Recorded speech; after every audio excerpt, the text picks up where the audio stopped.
आज एक ऐसी शख्सियत हमारे पास मंच पे हैं जिन्होंने पत्रकारिता में वो मशाल जलाई है पूरे हिंदुस्तान के अंदर, जिसकी रोशनी में बहुत से लोगों ने पत्रकारिता का ककहरा सीखा है और उनकी सेवा, कर्तव्य निष्ठा और कार्यकुशलता के लिए भारत सरकार ने पद्म भूषण से उनको नवाजा है।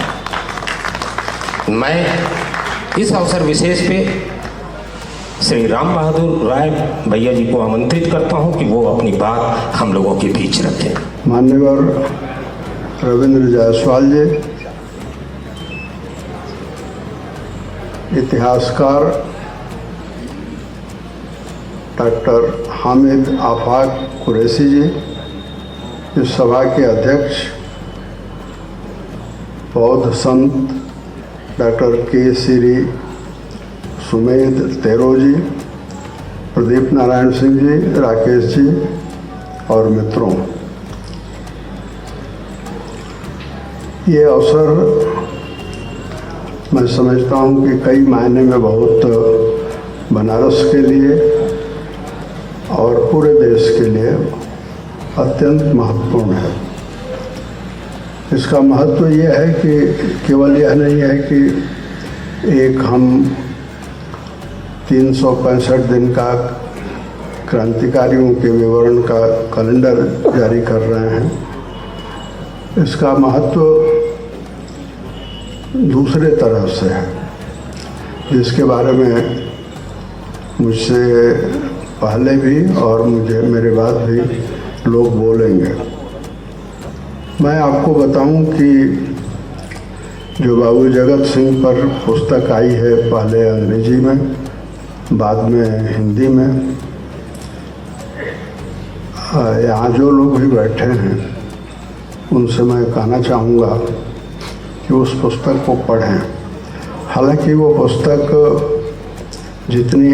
जितना उसमें सामग्री है वह अभी उसको कहेंगे वो फर्स्ट ड्राफ्ट है, यानी वो कम, उसका अभी विकास होना है, उसमें नए तथ्य जोड़ने हैं, लेकिन जितना कुछ इस किताब में खोजा जा सका है उससे ही अगर हम आधार बनाएं तो मैं कहूँगा कि आप समझ लें, आप अनुभव करें और आप मानें। पढ़ेंगे तो आप मानेंगे भी इस बात को कि बनारस के इतिहास में ये कम से कम तीन ऐसी बातें जुड़ी हैं जिसके बारे में हम नहीं जानते थे और इतिहासकार भी अनभिज्ञ थे। ये किताब कैसे बनी, इसकी प्रेरणा क्या है, यह भी हमको जानना चाहिए। मैं ये मानता हूँ कि प्रधानमंत्री श्री नरेंद्र मोदी ने जब आज़ादी का 75वां मनाया जा रहा था तो उन्होंने एक अपील की, लाल किले से भी अपील की और विभिन्न अवसरों पर भी अपील की। उन्होंने कहा कि हमें अनसंग हीरो को खोजना चाहिए। हम उनको तो जानते हैं जिन्होंने आज़ादी की लड़ाई लड़ी, उनकी पर किताबें हैं, लेकिन हजारों ऐसे लोग हैं जो अनाम स्वतंत्रता सेनानी हैं और हमारा फर्ज है कि आज़ादी की 75वीं वर्षगांठ के आसपास हम उन अनाम स्वतंत्रता सेनानियों को खोजें। ये उनकी अपील एक चिंगारी की तरह से थी और मैंने पाया कि प्रदीप नारायण सिंह को ये बात, वो चिंगारी इन तक पहुंची और केवल प्रदीप नारायण सिंह ही अकेले व्यक्ति नहीं हैं। ऐसे में अब 8-10 ऐसी किताबें आई हैं जिनके बारे में हम लोग जानते नहीं थे। अभी देवरिया पडरौना के आसपास पर एक किताब बहुत अच्छे इतिहासकार ने लिखी है, मैं उस पर नहीं जाऊंगा। तो इन्होंने खोज करनी शुरू की, कुछ पन्ने इतिहास के इनके हाथ लगे, इन्होंने एक रिसर्च टीम बनाई। उस रिसर्च टीम के बारे में आप मुझसे ज़्यादा जानते हैं। एक दिन ये दिल्ली आए, इनकी रिसर्च की टीम भी साथ में थी और ये भी थे। कुछ पन्ने इन्होंने दिए मुझे, और मैं आपको बताऊं कि मेरे जो परिचित इतिहासकार हैं दिल्ली विश्वविद्यालय में, JNU में, उन सबको हमने बुलाया। उसमें एक प्रो वाइस चांसलर भी थे, आजकल वो एक जगह वाइस चांसलर हो गए हैं। और सबसे मैंने कहा कि इसको आप पढ़ें, मैं चाहता हूं कि इस पर एक मुकम्मल किताब बने। उन लोगों ने पढ़ा, पढ़ने के कुछ दिनों बाद वे मेरे पास आए और उन्होंने उसमें जो इतिहास के तथ्य थे उसके बारे में तो बताया ही, लेकिन यह भी बताया कि इसमें मिसिंग लिंक्स कितने हैं, यानी एक कड़ी दूसरे से कैसे नहीं जुड़ पा रही है, इसका उन्होंने पूरा एक विवरण दिया। मैंने प्रदीप जी को वो विवरण भी दे दिया। मैं ये कहूँ कि जो पहला अब किताब जो बनी है वो भी अभी फर्स्ट ड्राफ्ट है। मैं फर्स्ट ड्राफ्ट इसलिए कह रहा हूँ, मंच पर बैठे हैं कुरैशी साहब, इस किताब का को अगर हम एक आदमी को इसका श्रेय दें तो उसका श्रेय कुरैशी जी को है। कारण यह है कि जिस समय का ये इतिहास हम जिससे परिचित हो रहे हैं, परिचित होंगे भविष्य में, वह कोई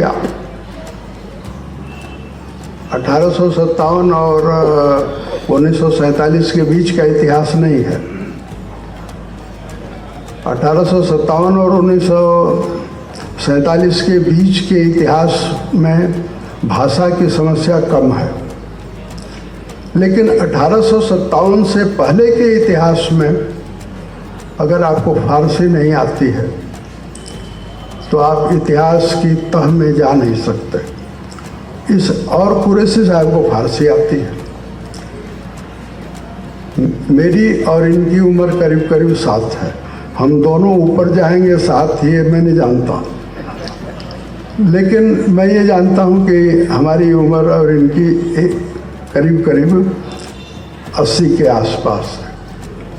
इस उम्र में भी कुरैशी जी जिस तरह से लगन से इस किताब के लिए लगे, उन तथ्यों को खोजा, मिलाया और एक किताब बनाने के लिए सैकड़ों किताबें पढ़ी। यहाँ जो लोग विश्वविद्यालयों से जुड़े हुए हैं, शोध के कार्य में लगे हुए हैं, अगर आप कुरैशी जी के शोध की प्रक्रिया को जानने तो आपको बहुत मदद मिलेगी। आज ही सुबह मैंने इनसे 15-20 मिनट या आधे घंटे पुनः बात की। हमारी बीच बीच में इनसे बात होती रही है। मैंने आपसे कहा शुरू में कि इस किताब से 3 नई बातें मालूम हुई हैं। पहले मैं उन 3 नई बातों के बारे में बताऊं, फिर उसके बाद मैं कुरैशी साहब से जो हमारी बात हुई है वो भी बताऊंगा। 3 नई बातें क्या मालूम हुई है? आपने सही कहा कि हम लोग जिनकी पढ़ाई लिखाई बनारस में हुई है या जो बनारस आते जाते रहे हैं, वे ये तो जानते थे कि जगतगंज मोहल्ला है, लेकिन क्या हम यह भी जानते थे कि जगत सिंह कोई ऐसे वीर पुरुष रहे हैं, क्रांतिकारी रहे हैं? नहीं जानते थे। तो पहली बात जो इस पुस्तक से और इस पूरे रिसर्च प्रक्रिया से उजागर हुई है, और ये हमें अपना इसे अपना सौभाग्य मानना चाहिए कि हम अपने एक पुरखे को खोज सकें। और ये अब तथ्य प्रमाणित तथ्य, इतिहास का एक ऐसा साक्ष्य हमारे हाथ में है कि हम कह सकते हैं कि 1857 से पहले, हिसाब लगा लीजिए 90 साल पहले, बनारस की धरती पर गुलामी के खिलाफ अंग्रेजों को उनके घर भेजने की लड़ाई बनारस की धरती पर लड़ी गई। हमने सन्यासी विद्रोह सुना है। हम यह भी जानते थे कि 1765 के आसपास सुदूर भारत के एक कोने में सन्यासी विद्रोह हुआ, लेकिन हम यह नहीं जानते थे, अब जान सके हैं कि वजीर अली शाह को जब ईस्ट इंडिया कंपनी ने उनकी नवाबियत छीन ली, तो वो व्यक्ति कहीं दूसरी जगह नहीं गया। वह व्यक्ति नवाब पद से हटाया हुआ वजीर अली शाह आता है तो बनारस आता है और बाबू जगत सिंह से मिलता है। उस तरह से एक सिलसिला शुरू हुआ और उन दोनों ने मिलकर बनारस के आसपास करीब 1.5 लाख लोगों से बात की। उन 1.5 लाख लोगों ने कमिटमेंट किया कि हम लड़ेंगे, आपके साथ लड़ेंगे। मैं इसको दूसरे शब्द में कहूँ तो जगत सिंह और वजीर अली ने मिलकर एक 1.5 लाख की फौज खड़ी की और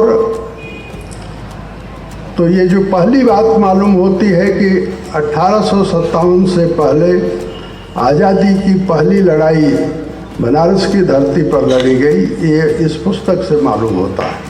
इससे पहले हम लोगों को नहीं मालूम होता था। दूसरी बात ये साबित हुई कि बाबू जगत सिंह उस लड़ाई के नायक थे, महानायक थे। और ये जो कमरा जिसकी तरफ आपने इशारा किया, ये सचमुच बनारस में अगर कोई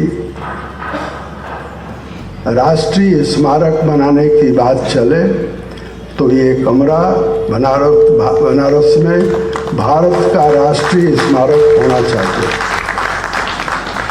इसलिए राष्ट्रीय स्मारक होना चाहिए क्योंकि लड़ाई खत्म हो गई। लड़ाई जो लड़ी गई वो 5 घंटे की ही लड़ाई थी और उसका एक बड़ा इतिहास है जो दूसरा संस्करण अंग्रेजी का आ रहा है, उसमें विस्तार से है। मैं उसको बताऊं तो लंबा समय लगेगा, लेकिन मैं उसकी कुछ खास बातें आपको बताता हूं कि लड़ाई समाप्त हो गई। वजीर अली नेपाल की तराई में चले गए, बहुत लोग मारे गए, यहाँ उनकी समाधियाँ हैं या उनकी कब्रें हैं। लेकिन जगत सिंह लड़ाई खत्म होने के बाद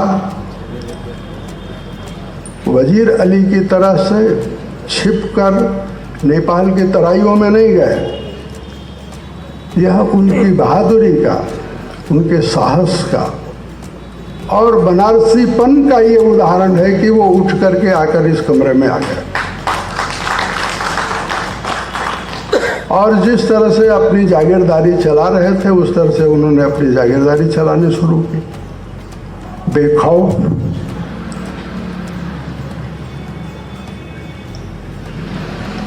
जो यहाँ का ईस्ट इंडिया कंपनी का रेसिडेंट था, उसकी हिम्मत नहीं पड़ रही थी कि क्योंकि लड़ाई खत्म हो चुकी थी, विद्रोह शांत हो चुका था और लड़ाई हारी जा चुकी थी। तो एक पराजित सेनापति छिपता नहीं है, वह पराजित सेनापति आकर के अपने कामकाज में लग जाता है। इस बात की भी वो परवाह नहीं करता कि गिरफ्तार किए जाएंगे। 3 महीने बाद बड़ी तैयारी से इनकी गिरफ्तारी होती है। अब ये किसी को, एक पराजित सेना के सेनापति को गिरफ्तार करने में उस समय की ईस्ट इंडिया कंपनी की पूरी फौज को 3 महीने लगते हैं, ये आश्चर्य का विषय है। 3 महीने क्यों लगते हैं? इसलिए लगे क्योंकि अंग्रेजों को जो 1 लाख 1.5 लाख की जो अनौपचारिक सेना थी, उसका भय सता रहा था कि जगत सिंह को गिरफ्तार करेंगे तो ये 1.5 लाख लोग खड़े होंगे। तो इस तरह से ये एक पूरा विवरण इतिहास का इस किताब से दूसरी बात निकल करके आती है। और उससे भी ज़्यादा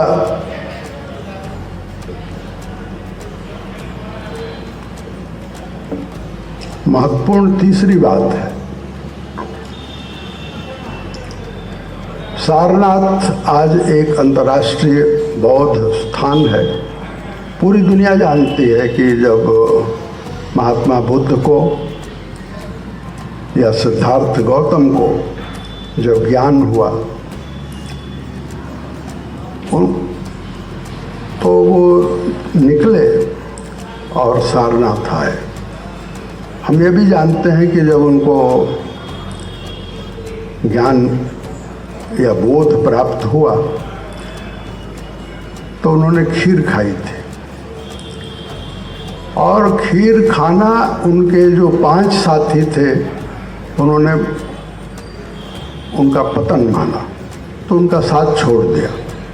अकेले गौतम बुद्ध सारनाथ पहुंचते हैं। धीरे धीरे उन 5 साथियों को भी पता चलता है कि नहीं, हमने गलती की। वे आते हैं उनके साथ, और उसके बाद उन्होंने अपना पहला उपदेश भी दिया। यहाँ 4 आर्य सत्य की घोषणा की।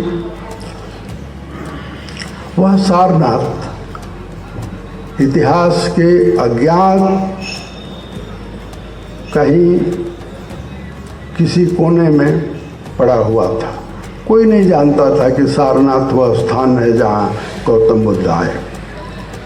लेकिन ये तीसरी बात हमें समझनी चाहिए।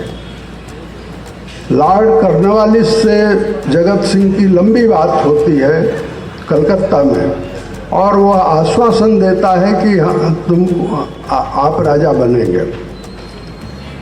राजा बनने का आश्वासन पाकर जगत सिंह ने ये कोठी बनाई,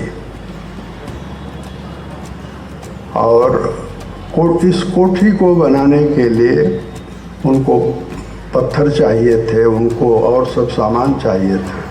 तो अपनी ही जागीरदारी में उन्होंने खुदाई करवाई।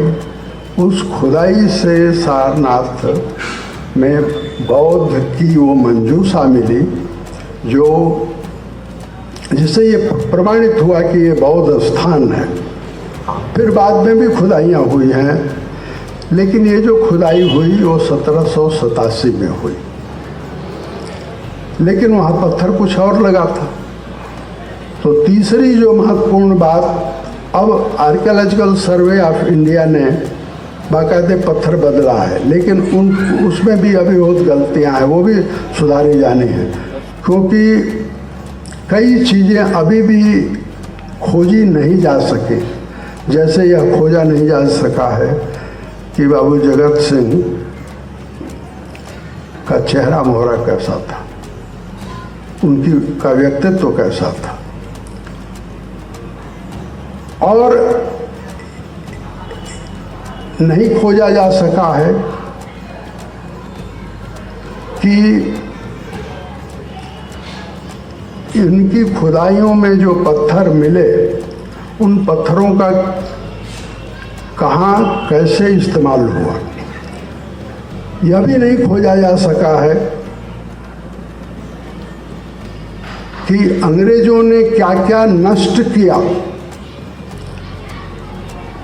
तो हम एक नए तरह के इतिहास से परिचित हो रहे हैं जिसमें बाबू जगत सिंह सृष्टि के सृष्टिकर्ता, रचयिता या नए निर्माण के प्रतीक हैं, तो दूसरी तरफ उस समय का अंग्रेजी शासन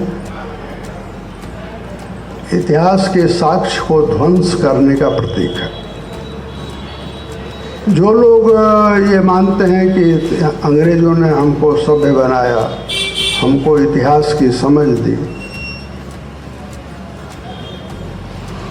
उन लोगों से मैं कहना चाहता हूँ कि स्वतंत्रता यानी स्वतंत्रता के 75 साल के बाद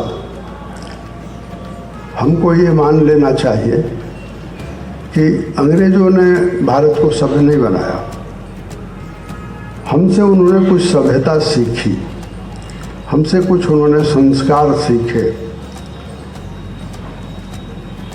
लेकिन चूंकि कि 1857 की लड़ाई से भी पहले समय समय पर जो 18वीं सदी में लड़ाइयाँ हुई हैं, उन लड़ाइयों में बहुत जबरदस्त हिंदू और मुस्लिम एकता थी।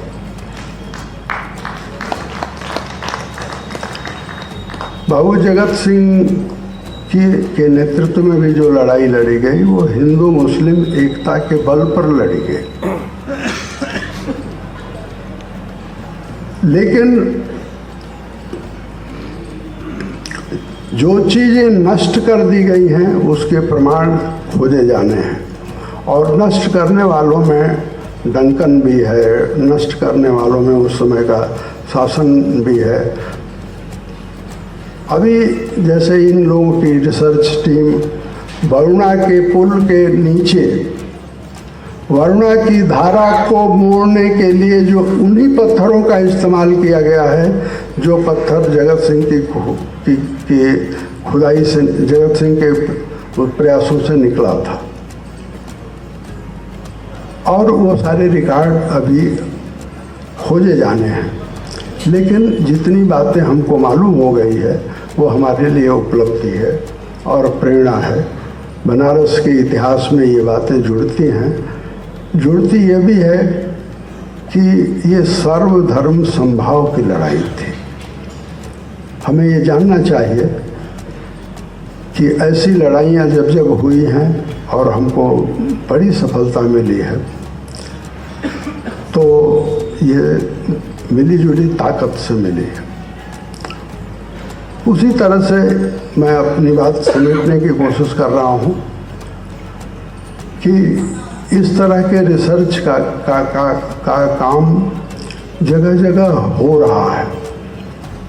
बनारस के इस शोध का एक बड़ा महत्व है, और इस रिसर्च से न केवल बनारस में या उत्तर प्रदेश में या हिंदुस्तान में, बल्कि दुनिया में इस तरह के शोध का एक बहुत ज़बरदस्त आने वाले दिनों में प्रभाव होगा।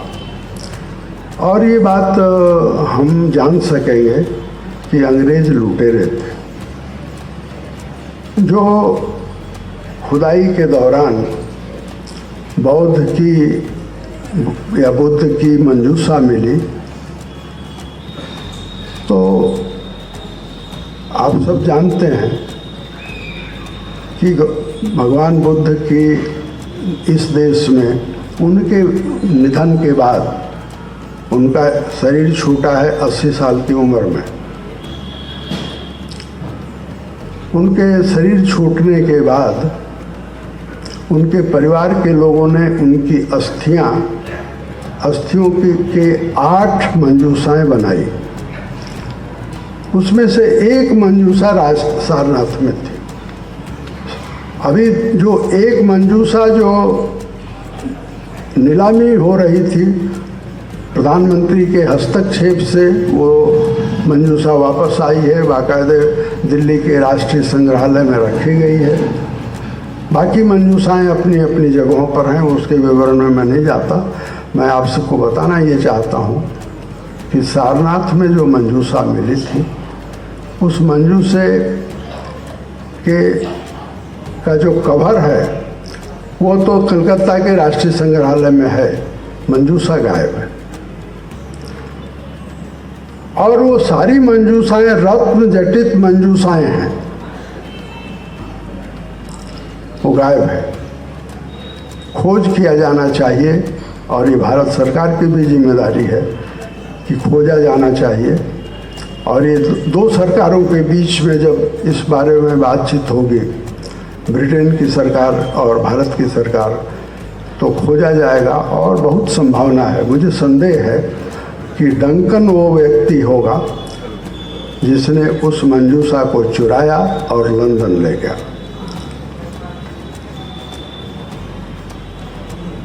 तो जो अभी खोजा जाना है उसमें उस मंजूसा का पूरा विवरण खोजा जाना है।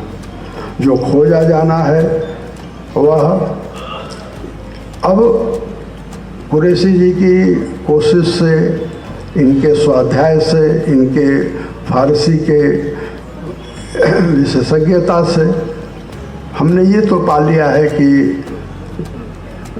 जगत सिंह किस दिन गिरफ्तार हुए, कितने दिन उन पर मुकदमा चला, चुनार से कब उनको विलियम फोर्ट जेल भेजा गया, वहाँ से उनको कैसे हेलेना द्वीप, सेंट हेलेना द्वीप भेजा जा रहा था, और किस दिन गंगा सागर में उन्होंने जल समाधि ली, ये मालूम हो गया है। ये बड़ी उपलब्धि है।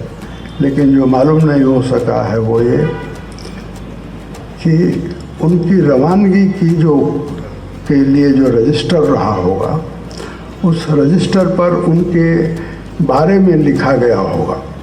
और आप सब जानते हैं कि जब पुलिस किसी को गिरफ्तार करती है तो बाकायदे लिखा जाता है उसके बारे में।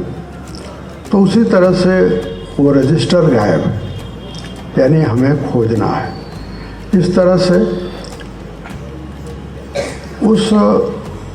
उसी प्रक्रिया में ये एक कैलेंडर भी बना है। और ये कैलेंडर इस बात का प्रतीक है। इस कैलेंडर में क्या है ये बहुत महत्वपूर्ण नहीं है।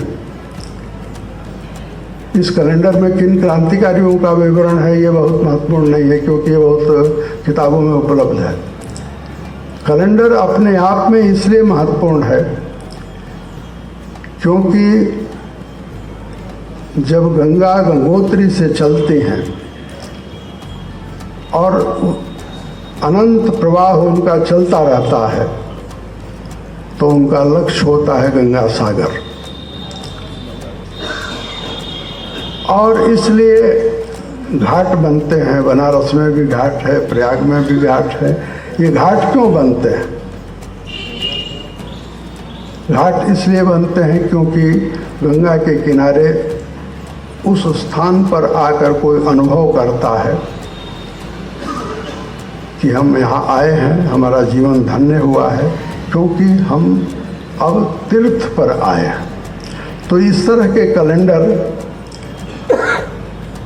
स्वाधीनता आंदोलन की गंगा सागर तक पहुँचने के एक तीर्थ के रूप में इन कैलेंडरों का महत्व है।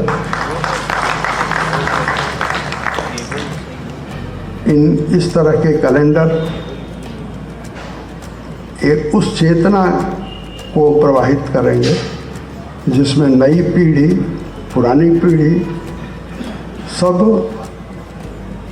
इतिहास की एक नई समझ से, नई ऊर्जा से, और समझ ही ऊर्जा होती है, अगर हमको कोई नई बात मालूम हो जाए और मालूम हो कि उससे हमारे अंदर कोई हमारी जो सांस है वो थोड़ी ताकतवर हो गई, सांस हमारी कुछ लंबी हो गई, तो हमारा जीवन लंबा होता है। और इसीलिए यह पुस्तक और उसके अगली कड़ी में एक कैलेंडर हमको नए इतिहास बोध से परिचित कराता है। और मैं आपसे कहना चाहता हूँ कि इतिहास क्या है। अगर आप अपने से ये सवाल पूछें कि इतिहास क्या है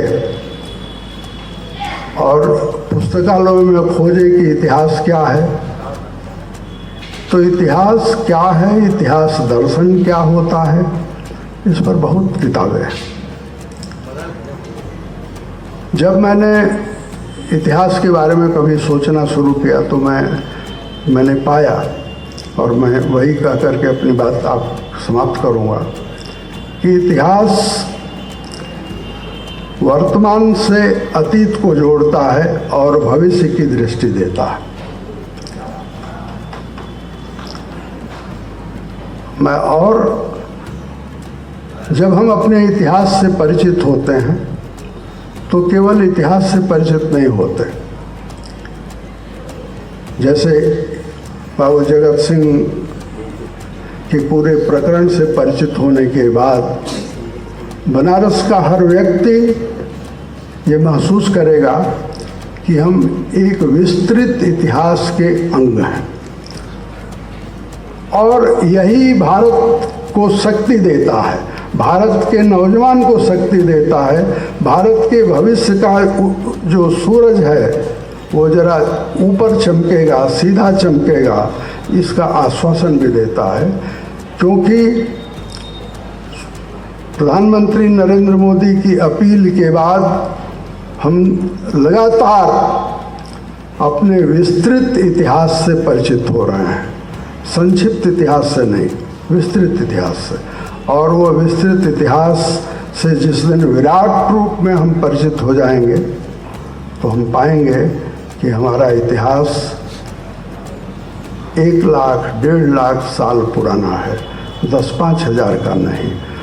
और जगत सिंह की ये पुस्तक या बाबू जगत सिंह के इस रिसर्च से जो चीज़ें निकली हैं वह हमको विस्तृत इतिहास से परिचित कराती हैं।